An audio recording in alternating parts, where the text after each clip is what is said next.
Well, darlings, the feathers have certainly flown in this roost tonight. From the choppy waters of the Channel to the deserts of the Middle East, and from the stalled electric highway to the sharp end of the vaccine debate, we've covered it all. A huge thank you so much. So tonight, I am here with Zia Yusuf, who is the head of Doge for Reform UK. We have an absolutely fantastic show today. Not only do we have Zia, but we also have Ariel Whitman coming in live from Israel. Apparently the sirens have just sounded in Jerusalem. I hope he's okay. And we also have Hannah's World, who will be joining us at the end of the show. She went viral a few days ago as Elon Musk retweeted her. I think she got 5 million views in about 12 hours. But I am honoured and delighted. And apparently I've got to be impartial. So I'm going to try and be as impartial as possible. Zia, thank you so much. It's my pleasure to be here. Yeah, I'm excited for you to be here. So what's happening? I mean, what's going? So Nigel's been in front of the committee in America today, and they gave him a bit of a roasting, didn't they? What was the actual topic of the conversation? Well, Nigel, knew exactly what he was getting himself into. Yeah. He went into the Dragon's Den. They do politics in a certain way in America. Anyone who's watched those testimonies will know exactly what Nigel was getting himself in for. But he acquitted himself extraordinarily well, as you would expect. In fact, I actually really enjoyed watching it. I enjoyed watching it because as they threw that invective at Nigel, I don't think they knew who they were dealing with. They didn't know who they were dealing with. And, we did send our best. I mean, quite literally, that is the best person in the country who could have gone, not just to withstand those attacks, just those ridiculous false things that they were claiming. In fact, actually just parroting false things that the British Prime Minister was claiming. Yeah, what but was that he about? actually Obviously, flipped it. Lots of Democrats, that was the problem, wasn't Yeah, it? well, I mean... but then it is... Lots of Democrats can be a problem, but fundamentally, look, that's the nature of politics, and Nigel knew exactly what he was doing, but he went to go and offer testimony about the appallingly perilously... No, but he went there as a patriot. Yeah, he went there because he loves the country, and he wanted to go there to articulate to people in America and indeed in DC on the Hill the appalling state of peril of free speech in this country and what British people are being subjected to on a creeping authoritarian basis in terms of obviously the Online Safety Act, which we can talk about, which Reform has committed to repeal because all it's doing, it's making children less safe, and it is having a very chilling effect on political dissent in this country. But it's also, we can talk about the Connolly case. We can talk about, obviously, the case of the Father Ted, the creator Father Ted, that was where 5 armed police were deployed to arrest somebody for tweets. Well, because we have legislation in this country, which means that more people are arrested for speech in the UK than in Russia. And so the fact that that is true should be something of great concern to everyone in the country. Again, regardless of your political leanings, regardless, the ability to speak your mind freely, with some constraints, of course, inciting violence, shouting fire in a theatre, but that's not what we're talking about here. And now you've got senior figures from the police coming out, on the journey here. I tweeted out a headline where the police are saying, "Well, change the laws then." And I agree with that. I think for too long, you now got the Prime Minister criticising the police, which is, I think, completely unacceptable and ridiculous. When you have left, it is literally the job of politicians, Lois, to legislate, to make the laws. And what I've said is that, Reform are committed to not abdicating that responsibility. Reform will absolutely legislate to make this country a serious one again. What is going on with Elon Musk? Is it ketamine? I'm I'm an entrepreneur. I built a tech company. I like Elon. I don't understand what's going on at the moment. Elon is, I think, the greatest entrepreneur. I've said this all along. Every time I've talked about Elon, I've said I think he's the greatest entrepreneur of all time. I think his political judgment has been poor of late. He put in hundreds of millions of dollars his own money to get in his ear. Somebody's in his ear and giving him a real bum steer on British politics. I don't know that Elon is look, I think Elon is more than capable of making his own decisions. I just think ultimately his judgment on this is poor.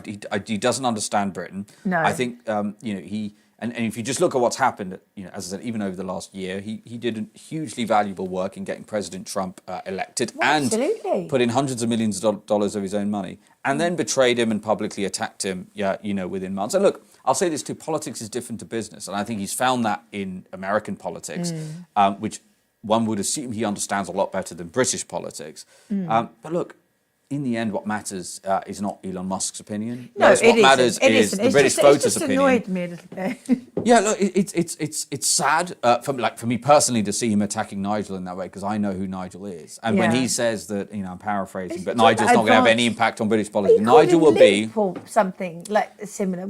He claimed that Nigel would not make any serious changes in British politics, well, that's and nonsense. you can hold me to this statement and bookmark this tweet, as it were, which is to say Nigel will be the most transformative Prime Minister of our lifetimes. Well, he has to be, and he will have the public mandate. Although other political parties are available, I think that I should say that right now. Yeah. Talking of somebody else that speaks their mind, that was quite a good link, that wasn't it? Zach Polansky. He famously, the new leader of the Green Party, who famously said that women can think their breasts bigger. So I'm not quite sure how politically astute he is. But what do you think about 84% of the member vote? He says the planet is burning. What nonsense is this? I mean, we can see from our own polling and from polling for the Heartland Institute that the public have turned massively against the whole net zero agenda, and indeed it's your party's policy to reverse net zero policy. Is that right? Yeah, no one has done more than Nigel and Richard Tice, who you give a lot of credit for campaigning to end the unilateral self-harm. It was me that talked him into it. Okay, well then, in that case, hats off and credit to you too. Thank but you. look, number one, we all, of course, we all want to breathe clean air. We want clean air for our kids and for our children. But what is happening at the moment is unilateral economic disarmament by the United Kingdom, where we are exporting our carbon emissions to countries like China and India. And exporting our manufacturing capability, totally relinquishing our capability, for example, to produce things like primary steel. Thankfully, Reform was able to intervene. You remember, we were so famous and loved for our steel. British steel was the gold or the steel standard for the whole world, wasn't it? And not only were Britain was so confident it didn't need its coal power plants anymore, that it blew them up. Yeah, and you look at disgusting. China, that continues to produce billions of tons of coal every single year. I think 4.7 billion tons. Well, that's how they're able to pay for to produce all the windmills and everything, all the wind turbines. Exactly. It's so ludicrous, isn't it? We're in this crazy situation where China can barely produce enough coal to power the plants that are manufacturing the wind turbines that are then being sold at Mad Ed Miliband at British taxpayers' expense because they're subsidised. So, what Reform will do is scrap all of these net zero subsidies. But look, we're not religious about this. We have nothing against renewable energy per se. But it needs to pay for itself. It cannot be a regressive tax on working people. No. It is totally unreasonable. It is absolutely a regressive tax, right? Because they add these duties to bills, around £300 per household per year over the last decade, Lois, that has been going on these insane subsidies for these renewable companies. Meanwhile, China, it may well be, China is bringing on stream the equivalent power generation capacity of the whole of the United Kingdom every 3 months. Right. And I can tell you, if you look at the charts, they certainly don't seem to give a darn about carbon emissions, if you look at how much energy they are producing. They know, or obviously that there are different scientific opinions on it, but there is a huge body of thought that thinks that the CO2 thing is out for debate. That's putting it mildly. But I just want to ask you, Zia, do you think that this is part of a deliberate deindustrialisation of the West? Is this a Marxist agenda? Because I hear that so much. And when you look at the fact what you just said, that the CO2 emissions are just exported, then it makes a nonsense of it. Do they really believe it? Is there something else at play?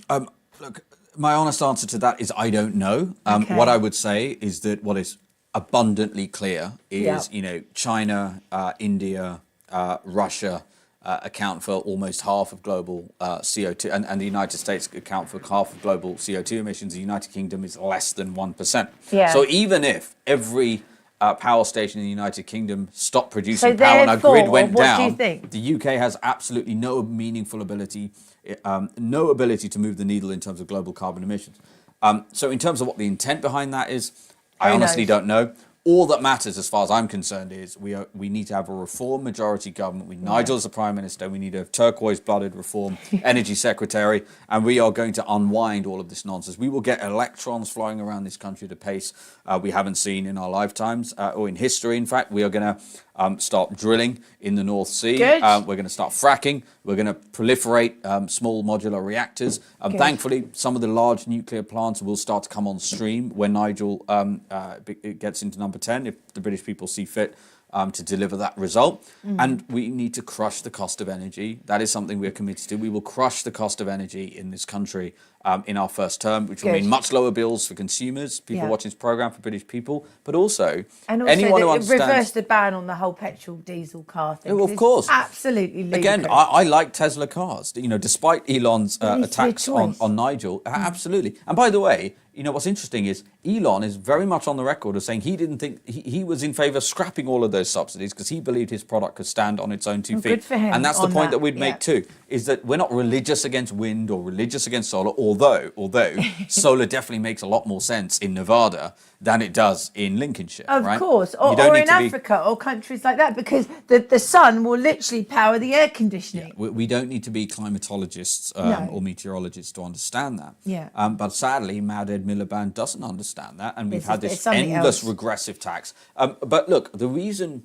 I think your question is interesting. I think there's a reason why people ask this question, because it is such an obvious act of self-harm in this country. So I understand why people go, I don't understand how any dispassionate observer could embark on this mad policy agenda with such vigour.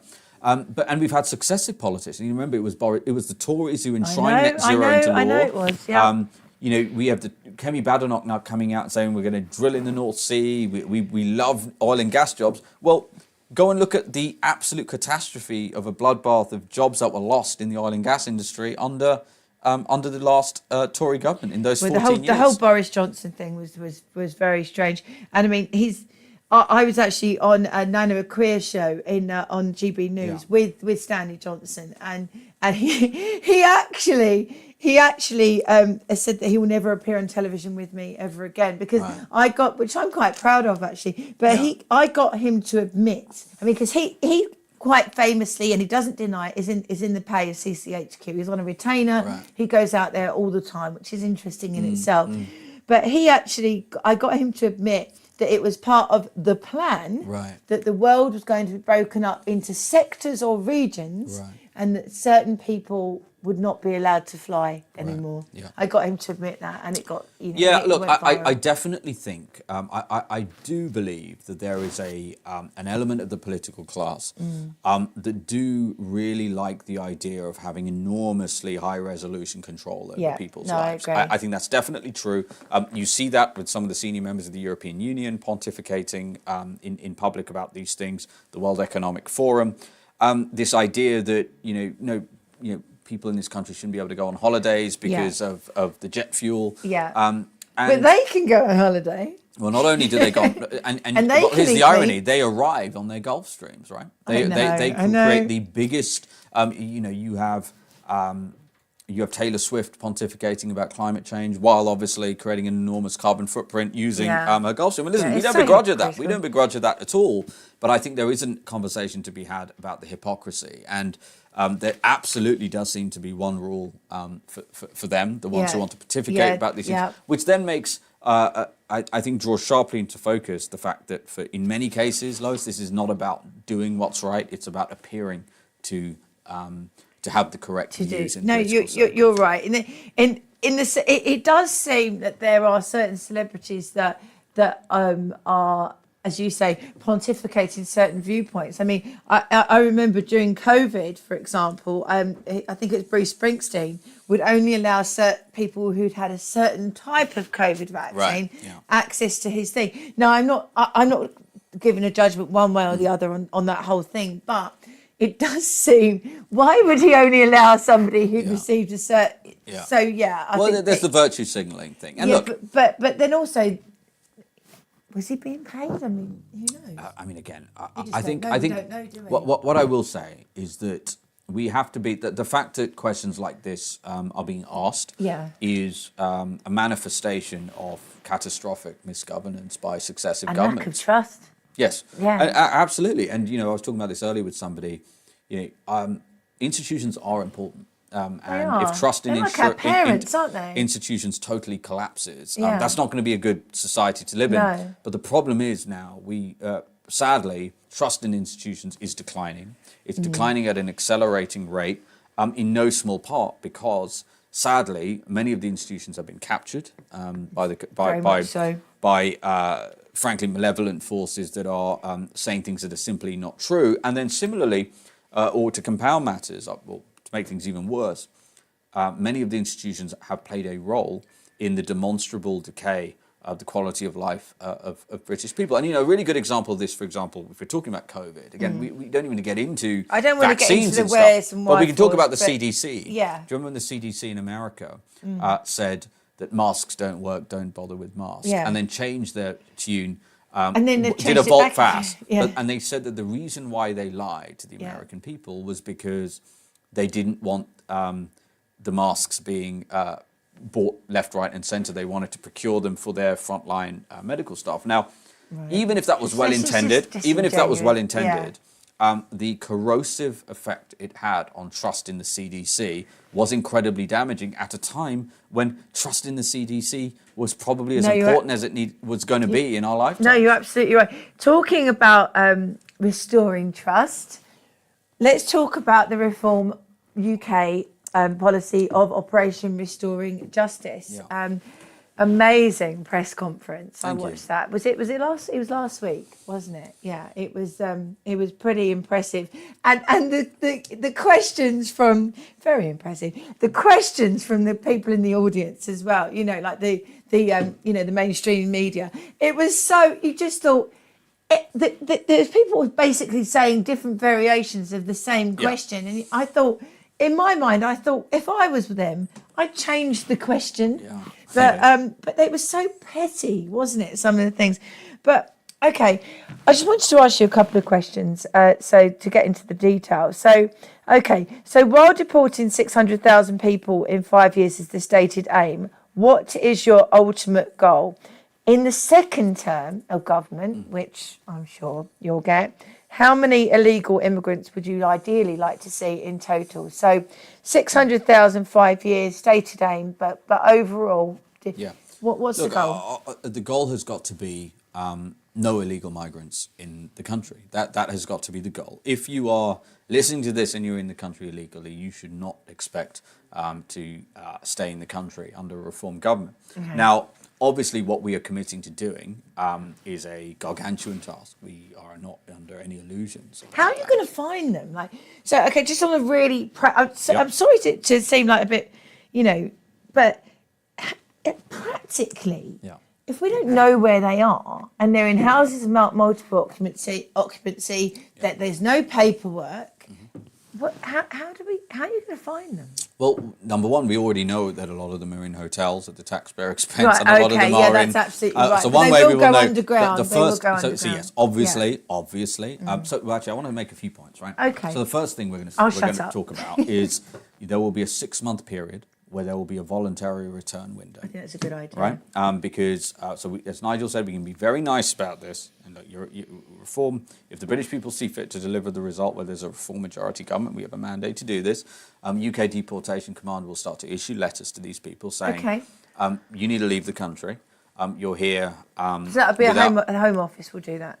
We're going to create a new agency called UK Deportation Command, and they will be offered a financial incentive to leave. And I appreciate some people don't like that because I will tell you this. It's cheaper than finding Of them. course, massively cheaper. Yeah. And if you look at the numbers out of the DHS in America, Department of Homeland Security, they will tell you it costs around $17,000 per enforced removal, and they pay about $1,000 for a voluntary one. So it is much better value for the British taxpayer. But the key point here is that they will have a financial incentive and their flights back home will be covered. but they will also have a very specific date. And if you have not taken us up on this offer, by the way, we'll have an app as well, just like Trump created in America. Well, we know they've got their phones that we've given them, so we know they've all got smartphones, don't Exactly. they? So they will be able to self-deport. But what will be very clear from UK Deportation Command, and the warnings will get progressive, if you have not taken us up on this very generous in-kind offer, then Deportation Command will arrive and we will detain you. And once you are detained, you will be deported. The legislation that Nigel will pass as Prime Minister with a reform majority will leave no stone unturned to ensure there won't be a judge in the country that will be able to prevent a deportation flight from leaving. Well, even the judges that have all been captured. But what you're saying is the legislation will be so resolute, will be so insurmountable. Correct. That's exactly it. Okay. So that means leaving the ECHR, which is just one part of it. Then we've got to disapply all these international treaties like the 1951 Refugee Convention. One of which, right. So for example, that convention says you cannot discriminate against an asylum application just because they arrived in your country illegally. Now, this was 1951, right? Okay. In the aftermath of obviously a devastating world war. Yeah, of course, and lots of Jewish people arrived in the country illegally. Totally. But no one's going to deny that they had a right to be here as genuine refugees. And so there were a lot of people travelling across borders without papers and technically not legally. But now these people are streaming. Yeah, people are streaming across the channel from France, which if France is a war zone, someone needs to tell the 4 odd million British people to go there on holiday every year. So that's what we're going to do. Well, I don't know. I might jump, in a boat across the channel to get away from Macron, but that's something completely different. But Macron's playing a blinder for the French people. He's taking 400 million quid of British taxpayers' money to stop the boats from coming, and all that's happening is French border force are using their iPhone cameras to take pictures of the boats as they leave. They are taking the British people for mugs, and more specifically, we have not had proper political leadership that are willing to actually stand up for British people. Do you think? No, I agree with you. But do you think that there's some sort of weird deal that's been done with Deliveroo and Just Eat? No, or do you think that's a conspiracy don't. No, I think. Certainly, I have no evidence. Do you think they're for just taking advantage of the situation? Well, business in a capitalist system, right, where there's a free market. The incentives will drive the outcomes. And so, of course, we know that some of these ride-hailing food delivery companies, for example, are all trading accounts. So this is all obvious, and we have plenty of evidence for that. So we need to change the laws to stop that from happening. But again, the most important thing is we need to ensure that anyone who tries coming across the channel are intercepted and not taken by border force to a lovely hotel with a swimming pool and given free trips to the cinema and free meals. And they're taken to a detention. They're taken to a detention facility. They're arrested, detained, and they are deported back to the country from which they came with a lifetime ban on re-entry, Lois, with punishable. If you try coming back after you've been deported, you will go to jail for up to 5 years. A serious criminal offence. But in this country? For those people, yes, but we're talking about a serious criminal offence. So the chances people are going to risk doing that when the chances of... Look, there are two things that drive... So doesn't that sort of go against the other policy of reform to deport all foreign criminals? Well, not if... So if you're... The most important thing is that we sentence them to a very significant amount. They get sentenced by the judiciary to a very significant jail term. You are right that we are... actually... The most important thing will be deporting those foreign criminals. But again, if you set these laws in the right way, then you create a deterrent. I mean, this is why we're very confident the boats will stop almost immediately, because the boats will get... Trump, 99% reduction. And he's created a detention facility which has got alligators swimming around it. Well, they have... So he created a detention facility. And then, when people asked us about, well, we're talking about creating detention capacity for 24,000 people. How long is that going to take? Well... The Trump administration created a detention facility using modular technology for illegal migrants to the tune of 3,000 detention beds in 8 days. Right.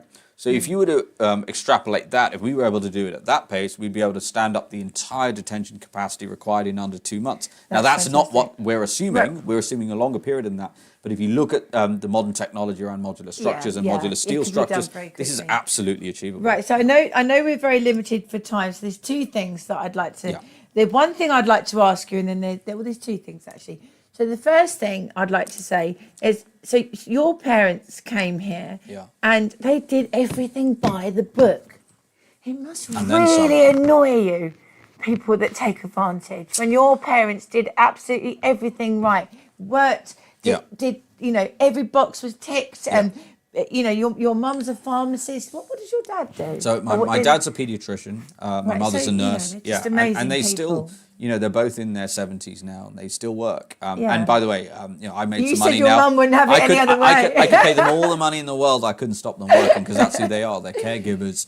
My So when dad. people come over on a boat, you must think, this isn't Well, right. I don't think I'm any more or less angry than the vast majority of No, British people. I know. But when you've done yeah. everything right, you know. Well, it certainly angers. So I would say not just my parents, but people who came to this country as migrants. Yeah. Did all the right Paid things. into the system. Paid into the system and did the hard yards. Okay. Nobody is more frustrated. I promise you this, because I get lots of messages. I get stopped in the street by lots of people who say, you know, actually, even the reputation of migrants in this country has been utterly dragged through the mud and besmirched by the fighting age men turning up I've on just the been beaches. told we're almost out of time. So uninvited. one more question. An operation of this scale would require a very uniquely driven leader to do it. So who are you thinking for Home Secretary? Well, that wouldn't be my decision. That's going to be Nigel's decision. And I will say this. I think that the majority of, well, almost by definition, because we're going to need 20 or so. Do you not think that you'd be a great Home Secretary? Look, I'm focused on... Or I Chancellor? think we are... Nigel is going to make those decisions. I know, I will say this. I'm I am playing. focused on doing what I can, in my own humble way, to avail as much world-class talent to Nigel. No, and, I know and you the are. party to ensure that we have... Look, what matters is we have the best possible people in those seats. Because for too long in this country, politics has not only not been a meritocracy, it's been an idiocracy. No, we had that's Matt right. Hancock as our health secretary during the greatest health emergency since World War II. We have Mad Ed Miliband as our energy secretary. Red we have Ed. Rachel Reeves as our chancellor. Yeah. We had Boris Johnson as a prime minister. We need serious, high-quality people, and that's what I'm focused on, doing what I can to avail. Well, I've said it before, and I'll say it again. Reform UK being the amazing entity that it is right now, and the fact that it looks like you are going to be forming the next government is a huge part down to you. You're an absolute inspiration, Zia. I think you're wonderful, and thank you for being on my show. Thank you so much. I really appreciate it. Thank you. Thank you, Lois.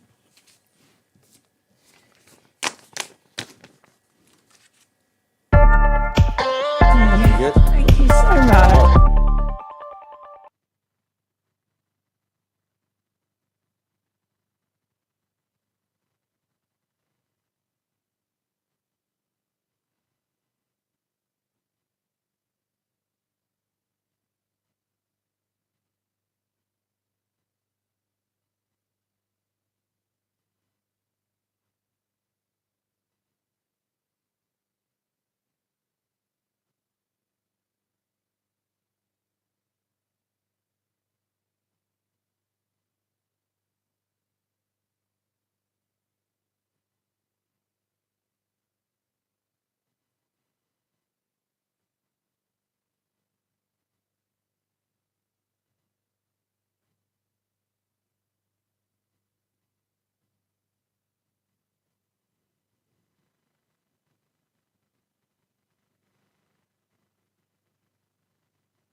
So welcome back. So that was a very, very entertaining first half. I'm joined now by Ariel Whitman, who is the features editor of the modern Hebrew-speaking newspaper Globes in Israel. He's a good friend of mine, but that doesn't mean that I'm not going to give him a hard time. Ariel, hello. Hi, I can't hear you. Hold on. Why can't you hear me? That's better. You hear me? Let me Yeah. get closer. I Here. just Now want you my hear me? viewers to know that Ariel has quite possibly the most beautiful wife in Israel. She's That's true. yeah, she makes me feel like a troll. No, no, no. Well done.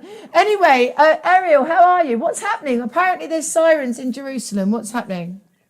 Well, we've a few days ago, the Air Force here took out the entire Houthi government except for 4 ministers. So I know Okay. in the Heartland Institute, you guys are for small government. So Yeah. we've done that for the Yemenite people. We've downsized their governments down to 4 ministries. And so they're very annoyed and angry. And they've been shooting drones and missiles here. So we've had a few Oh, okay. So sirens that's where I coming from am. them, is it? So Yes, the in missiles that are my coming over are kids. coming from them.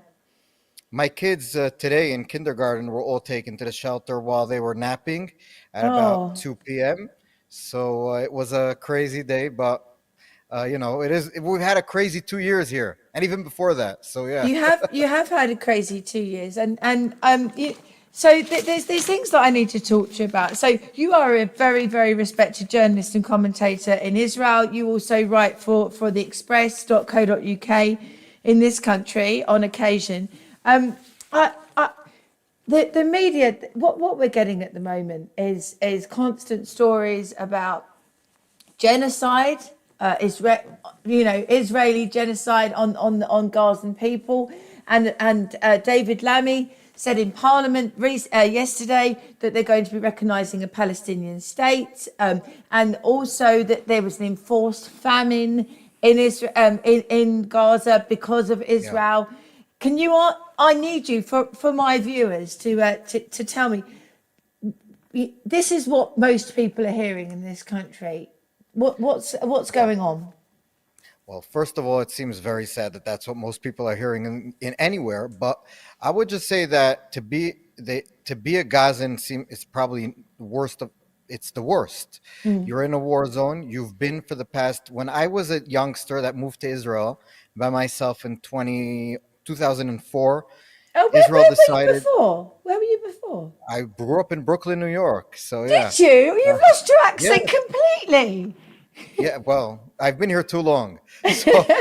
So when I moved here in 2005, a year after I was here, Ariel Sharon, which was then the prime minister, decided to kick all the Jews out of Gaza. As a right-winger, crazy youngster, I went and protested and got beat up by Israeli police.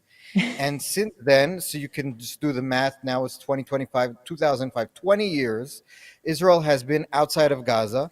And in the first year, pretty much there was no blockade. And then in 2006, Hamas won the general election for the Palestinian parliament. And then a little while later, threw all the Fatah, which is the rival political party, all their members off the rooftops and killed, I think at that point, hundreds of them. And Right. thousands ran into Israel to get refugee by the Israelis. So that's funny. And then they took all of the infrastructure of Gaza and basically built a terror country. So 20 years, these people in Gaza have been living under this rule. And then after So what October you're saying 7th, is you feel sorry for the Gazan people. I feel sorry for whoever is caught up in such a sad, miserable situation. Yeah. I think that Israel isn't to blame for what's happening. It's, again, 20 years of just total a terror organization running a small piece of land.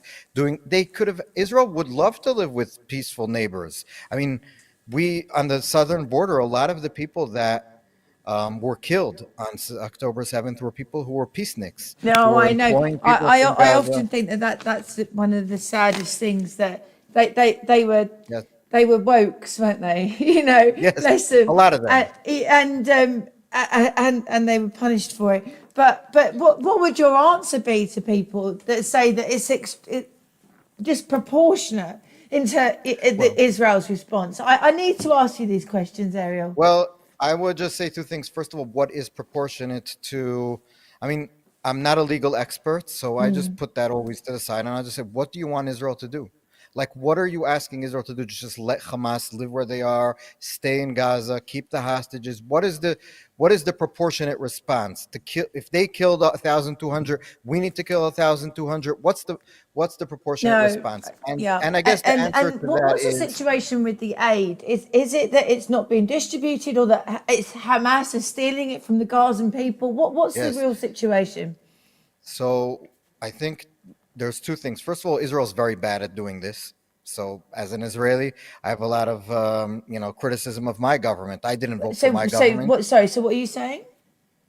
So I think that over the past, especially since the last ceasefire, Israel decided when Hamas broke the ceasefire to stop bringing in aid into Gaza. Right. Okay. To try to force the Hamas leadership to go back to the negotiating table. The problem is that Hamas has no regard for any lives in Gaza, and so they didn't care. So who cares? You're going to be blamed for people dying of starvation or whatever, and we're not coming back to the table. And that is exactly what happened. No one's blaming Hamas for the starvation.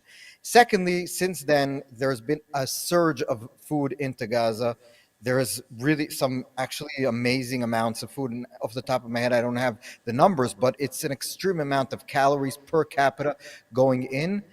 The problem is that you're always going to have in a war zone certain areas that people can't get to. And the poorest of the poor, the people who are not connected to any of the large tribes and tribal, there's especially in Arabic there's cultures, nepotism with everything. It's who you know. Exactly. Yeah. So that's the problem. Mostly, if you're going to ask me if there is widespread famine in Gaza, I would say no. And I've spoken to a lot of military people here, and they are willing to put their lives on their line and their honor to say that the amount of food that's going in is food that should be enough, more than enough for everyone. The only problem is that there are certain people, poor people, people who aren't connected, that are getting, shafted because they're not able to get to the food, and that's a big problem. Yeah. Well, it seems to me that that the Gazan people have suffered immensely, and they need democracy, and they need to work.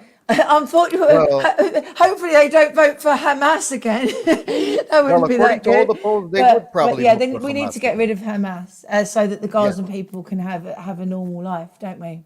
Well, I And so think- that Israel can be normal. And oh God, Ariel, is it going to be sorted out? Come on, give me some hope. I We've would got just 1 say minute. about Come on. Lois, I would just say about democracy that Hamas was voted in democratically. I know. And so- yeah, but then they so threw their I opponents off rooftops, didn't they?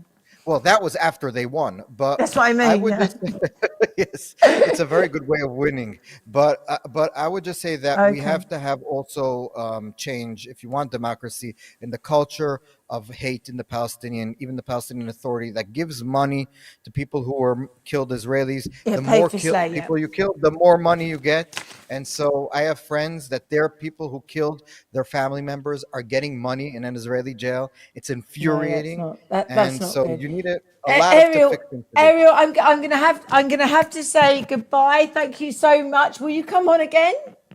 Of course. Will you bring Mrs. Ariel on with you next time?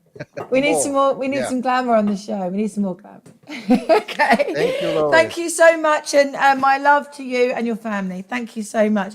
So this week, the internet sensation that is Hannah's World, where the girl that did the videos, the blonde girl, she's beautiful, she's funny, she's clever, I like her. She's very unusual for me to like another woman, but I really rate this one. She went viral when Elon Musk quote tweeted her at 5 million views in one night. Let's watch her video of her first video that went crazy, that Nigel likes as well. Let's play it. Hello and welcome to the UK's Illegal Migrant Helpline, proudly funded by the British taxpayer. Press 1 if you've just arrived by dinghy and need a free 4-star hotel. Press 2 if your phone's run out of battery and you'd like a new free replacement iPhone. Press 3 if you're wondering whether your criminal record abroad matters here. Spoiler alert, it doesn't. Oh great, you're calling from just off the Kent coast? Not to worry, our volunteer yacht club will be there very shortly with warm blankets, halal meals and your NHS number. Did you forget your documents? Not a problem. Just tell us where you'd like your documents to be posted to and whether you'd like Manchester, London or a scenic village in the Cotswolds. Oh, you're asking about deportation. That service has been permanently suspended since 2022. Enjoy your stay. What's that? You spotted a British citizen sleeping rough nearby? No worries. We'll move them along instantly so you can settle in comfortably. Thanks for choosing the UK, where borders are just a suggestion and benefits come with a side of entitlement. Have a blessed stay, and remember, if questioned, just say the word persecution. If you need anything else at all, don't hesitate to ask. Yes, I can connect you with someone to get you a job at Deliveroo, no problem. I'll give you my personal mobile number. Can you stay at my house? No, we don't have the room. I would if I could, I would. Okay, thank you, goodbye. Oh my God, how cool is she? Hannah, hello. Is Hannah there? Hi, darling. Yes. Hey. Hi. Oh, Press gosh. 1 if you want Hannah. Press 2 if you want Hannah. Hello. Yeah, I'm here. Thank you so That much one for is coming awkward. on. It's gone crazy for you. Tell me a little bit about what got you started. And I think you said it's something to do with getting past TikTok's guidelines or something. Tell me about it. Well, yes, I've been speaking out for a few years, well, during lockdown, I would say. Gave it a bit of a rest for a while, needed a bit of a break. And to be honest, this Labour government is just the gift that keeps on giving. And there's just the material writes itself. And I just kind of couldn't I couldn't stop myself from doing the videos I used to do, but a little bit better. Around the time of the local elections, so I just felt compelled to, and I started posting about that. And I remember posting on TikTok about the reform vote in that election, and that one just went a bit viral overnight. And I was like, well, this is weird. I'm uncensored, because I've been shadow banned for years, and it just sort of went from there. But I think the difference now compared to before, I was a bit moany before during lockdown because the world went mad. Understandably, yeah. Yeah, you have to laugh or you will cry. Well, I found And that if you're blonde and you're funny, you can get away with anything. Well, not always on TikTok. You're proving it again. So Thank you. so it just went all crazy. What happened the other day with Elon? How did that happen? I don't know. I went to bed as usual. I'm just always looking at the stats, just see what views I've got where, and just for monetization purposes, really. I'm like, what have I got over here? And it was 30,000 views, and I went to sleep. And then I woke up in the morning just to have a little look at it, and I thought, I just need to wipe my eyes. Genuinely, it was like a cartoon moment. I just no, that's set at the time 2.1 million. I just shouted to my boyfriend. I went, Daddy, this video's literally, and he went, what? And I said the amount of views, I had a moment slightly like that when I was on a plane. Where was I going? Oh yeah, I was going to Belize for some bizarre reason. I can't even remember why. To see a friend of mine, and it was around the time of the whole Rupert Lowe thing. He was making comments about Nigel and everything, and I did a tweet with a picture of Nigel Farage and I at an event. And when I looked on, like the homepage thing for Twitter, it had trending Nigel Farage and my picture. and I only had Wi-Fi briefly on the flight. And you think, what? So I know exactly how you feel. It was Exactly how mental. you feel. And then So what's I didn't next? even What's know. next for Hannah's World? What's next? Oh, yeah, sorry. I didn't even know it's because he'd retweeted it, basically. I just thought, Right. I've done a good post. Yeah. But yeah, somebody told me that he'd quote posted me. So what's next? Well, I'm just going to keep doing what I do. I've got a lot of things to You're say. doing Dan Wotton's show tomorrow, who's a very good friend of mine. Yes, we've moved it to Friday, but yeah, he just texted me Friday, just before this. okay. But yes, I'm doing that. So I'm just going to go with the flow. And then we've got the protest in London, obviously next weekend, which I'm quite excited about. I think it's going to be a big day. And I'll just keep saying what everyone's thinking. Yeah, no, right, absolutely. Well, you're a star, and as I said, humour is what cuts through.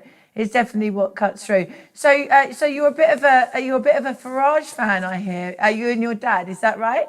Yes. Well, I think, yeah, the whole family really. I'm a bit of a loser. I've kind of followed him everywhere he's gone. From the Brexit Party before that, I remember how my mum vote for me by proxy vote when I was in Bali in Right. 2019 because I had to vote in that election and I stayed a bit longer than I was meant to. I was like, Mum, I've got to vote, and she went and did that for me. Yeah.